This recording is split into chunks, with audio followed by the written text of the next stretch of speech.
안녕하세요. 오늘은 8월 1일 토요일 아침입니다. 오늘은 어린 왕자에 대한 얘기를 조금 해볼까 합니다.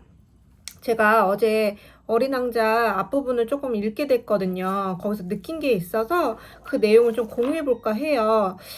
기억나실지는 모르겠는데 아이가 보아뱀이 코끼리를 삼킨 모습을 그림을 그리잖아요. 그래서 그걸 어른들한테 보여주면서 무섭지 않냐 얘기를 했더니 어른들은 그 보아뱀이 코끼리를 집어 삼킨 걸로 보지 않고 그냥 모자로 본 거죠. 모자가 뭐가 무섭냐 이렇게 얘기를 하니까 아이가 그 보아뱀이 삼킨 코끼리까지 그려서 어른들한테 설명을 해주고 보여줬더니 어른들은 이렇게 얘기를 해요. 너는 그림에 소질이 없다.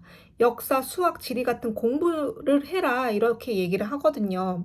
그 말에 아이는 화가가 되겠다는 꿈을 접더라고요. 이 부분을 읽으면서 저는 어린 시절에 우리가 한 번쯤은 겪는 일이 아닐까라는 생각이 들었어요. 그리고 한켠에서는 마음이 너무 아팠는데요. 왜 아팠냐면 어른들은 아이들의 세계를 이해하지 못하는 것 같아요. 시선이 다르기 때문에. 그래서 아이의 꿈을 쉽게 단정하고 그 말을 좀 이제 그거 해서 뭐하냐 이렇게 말 한마디를 해서 그 아이는 자신의 재능을 발견하기도 전에 꿈을 포기하게 만드는 것 같아요. 그러면 그 아이는 자신의 가능성을 알기도 전에 어른들이 해준 말 속에서 자라나는 것 같아요. 너는 그림에 소질이 없다. 네가 좋아하는 거는 가치가 없다. 이런 기준 속에서 자라나게 되는데 나중에는 어른이 되면 그 어렸을 때 들었던 말이 자기 생각인 줄 착각하면서 살게 되는 것 같아요. 이게 좀 슬프더라고요. 아이는 자신이 무엇을 좋아하는지, 무엇을 잘하는지, 어떤 사람인지도 이해하기 전에 어른들이 중요하다고 여기는 기준 먼저 배우는 거잖아요.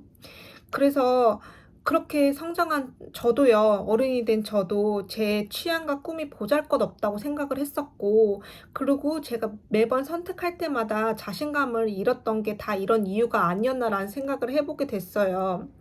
어른들의 시선하고 아이들의 시선은 많이 다른 건 확실한 것 같아요. 그래서 어른들의 눈으로 보면 아이들이 하는 일이 이해가 되지가 않고 쓸모없는 행동처럼 보일 때가 많잖아요. 하지만 어른들의 시선으로만 살아간다면 어느 순간에는 내가 원하는 삶보다 그 남들이 인정하는 삶을 살아가게 되지 않을까라는 생각을 하게 됐어요. 어른들이 뭐 이거 해라 저거 해라 이거는 뭐 돈이 된다 안 된다 가치가 있다 쓸모없다 이렇게 말하는 기준 역시 어린 시절에 어른들한테 배운 우리의 시선이 돼버렸잖아요. 이게 너무 안타깝고 그런 것 같아요. 그래서 어른도 아이와 같은 마음과 시선으로 세상을 바라볼 수 있어야 한다는 생각이 좀 들었어요. 세상을 있는 그대로 신기해하고 또 상상도 하고 무엇보다 제일 중요한 거 자신이 좋아하는 것을 소중하게 여기는 마음인 것 같아요. 이거를 놓치면 안 되는 것 같아요. 돈도 중요하고 명예도 중요하지만 아이같이 이렇게 순수함을 잃지 않는 게 행복한 삶을 살아가는데 가장 중요한 일이 아닐까 생각이 들었습니다. 그렇지 않으면 사람들은 병이 들게 되고 결국에는 자기 자신까지 잃게 되거든요.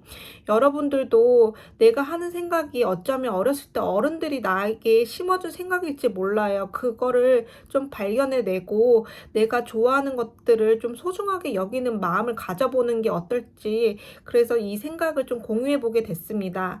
오늘도 화이팅입니다.